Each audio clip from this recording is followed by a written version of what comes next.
बिस्मिल्लाहिर्रहमानिर्रहीम। अस्सलाम वालेकुम व्यूअर्स, मैं हूँ रिजवान यूनुस। आप एक पत्थर लीजिए और एक कुत्ते को दे मारें, आप देखेंगे कि वो कुत्ता डर कर भाग जाएगा। आप वहीं पत्थर लें और एक मधुमक्खियों के छत्ते पर दे मारें, आप देखेंगे कि वो आपका क्या हाल करती हैं। पत्थर भी वही है, आप भी वही हैं। फर्क सिर्फ इतना है कि कुत्ता अकेला था और मधुमक्खियां मुतअद्दिद। हालांकि देखा जाए कुत्ता जिस्मानी तौर पर ताकतवर है और मधुमक्खियां कमजोर और लागर, लेकिन मामूली से इताअत ने उन्हें मजबूत बना दिया। बात करने का मकसद ये है कि हम बासियत कौम आज बिखर चुके हैं। हम में इत्तेफाक और इत्तेहाद की कमी है।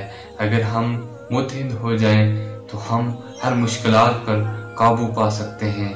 हम अपना आने वाला कल बदल सकते हैं कि अगर आज हम ना बदले तो कुछ नहीं बदलेगा। हम मुत्तहिद ना हुए, हम बिखर कर रह जाएंगे। हम इससे भी ज्यादा बेरहरावी की तरफ जाएंगे।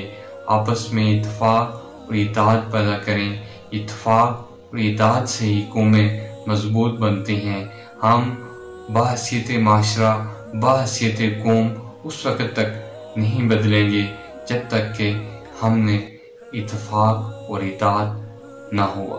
अगर मेरी ये वीडियो आपको अच्छी लगी है, मेरी वीडियो को लाइक और मेरे चैनल को सब्सक्राइब जरूर कीजिएगा। अल्लाह निगहबान।